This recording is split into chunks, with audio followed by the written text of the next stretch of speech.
नमस्कार दोस्तों, आज हम लोग आ चुके हैं हमारे एक बुंदेलखंड के विशेष किले के पास, जिसका इतिहास खिमलासा किले के पास।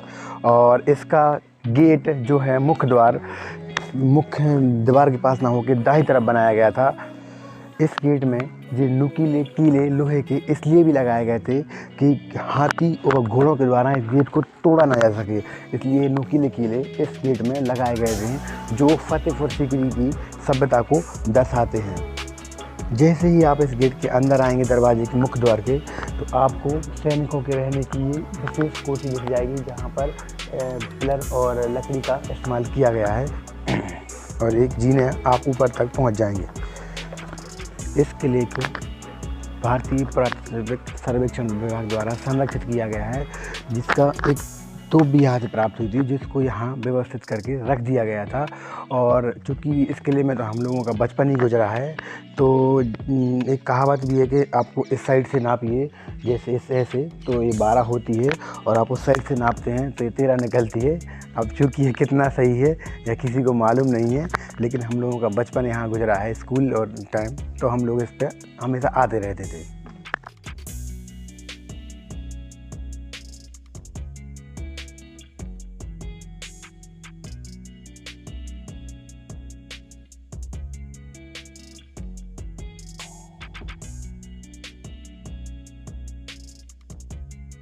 आपको इस किले की पूरी दीवार में जगह जगह ऐसे गड्ढे निशान मिल जाएंगे, जो गड्ढे नहीं हैं एक्चुअली में, यहाँ से दुश्मन को निशाना लगाने के लिए बंदूक और कारतूस रखे जाते थे, जिनको यहाँ से देखा भी जाता था। तो इन हर जगह दो छोटे और एक बड़ा गड्ढा मिल जाएगा था, जिसको यहाँ से बंदूक रखने के बाद यहाँ से निशाना लगाने के लिए देख सकते थे। और चूँकि ये किले की समस्त दीवारों में इस तरह के गड्ढे हैं, तो इससे यह पता चलता है कि इसकी किले की सुरक्षा व्यवस्था किस तरह मजबूत थी।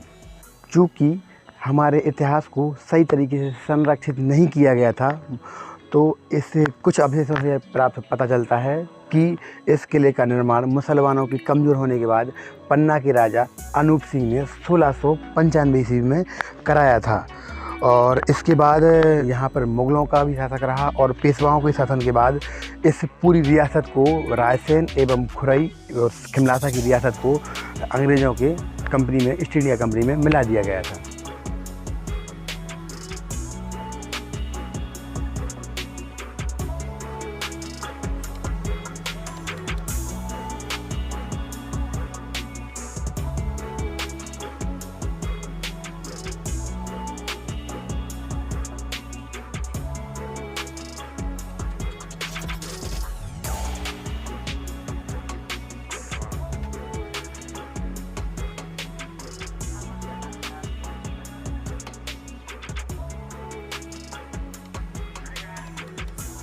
इस ऊंची एवं मोटी दीवार को उसको व्यवस्थित जमाने के लिए और सुरक्षा की दृष्टि को बनाए रखने के लिए ऐसे किले में 5 बुर्ज और बनाए गए हैं, जिनको एक चेक पोस्ट भी कह सकते हैं, जहां पर सैनिक स्थायी रूप से बीच बैठे रहते थे। और इस तरह की बुर्ज किले में 5 और 6 बनाए गए हैं।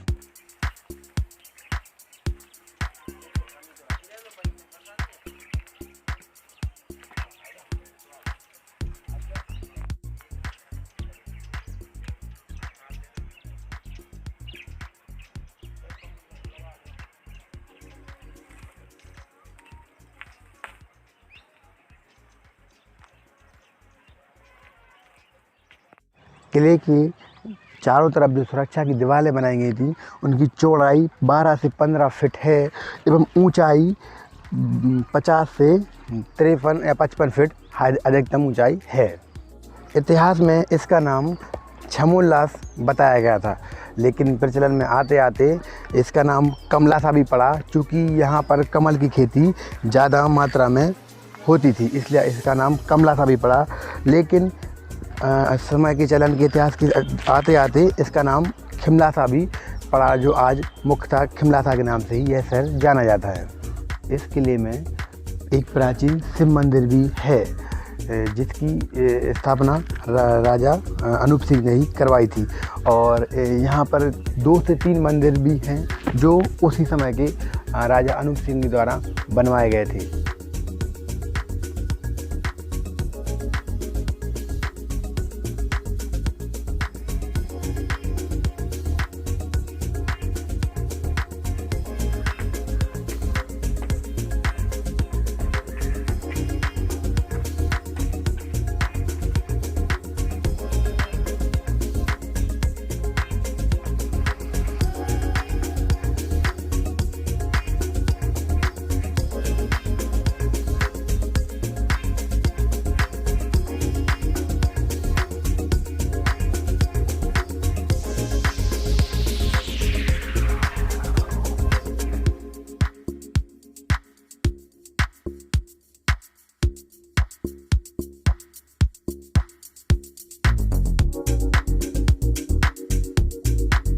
अब हम लोग आ चुके हैं रानी की वाव में, जो राजस्थान में से रानी की वाव के ही तर्ज पर बनाई गई थी।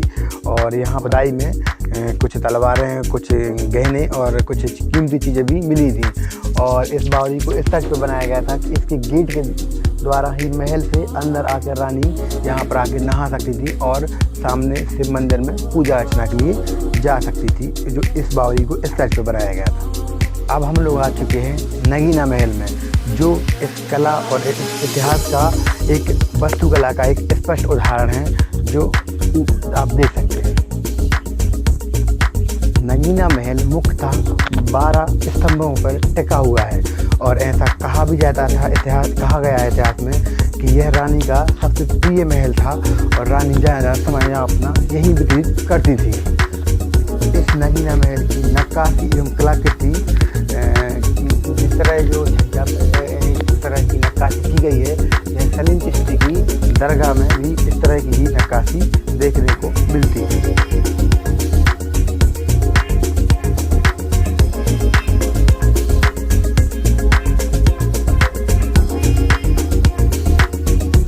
एक स्थानीय चलन यह भी प्रचलन में है कि यहाँ से एक गुप्त दरवाज़ा आगे 10 किलोमीटर दूर बसाली के किले में भी जाता है, जो इसी नगीना महल के एक चेक पोस्ट पे जाता है, जो फिर आपातकालीन स्थिति में राजा और सेनापति को किसी दूसरे स्थान पर पहुँचाने के लिए काम आता था। इस किले के अंदर एक दरगाह भी है, जिसकी नक्काशी इस तरह की गई है। वास्तुकला और इसकी नक्काशी ईरान के किले की तरह की गई थी, पूर्णतः पत्थर से की गई है।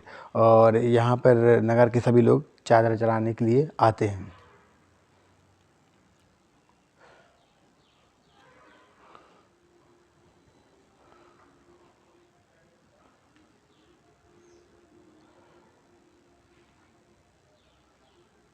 बस एक बात यह भी प्रचलन में है, ऐसा कहा जाता है इतिहास में कि मुग़लों इस किले पर कुछ समय के लिए मुग़लों का शासन था और उसके बाद पन्ना के राजा अनूप सिंह ने इस किले को जीता था।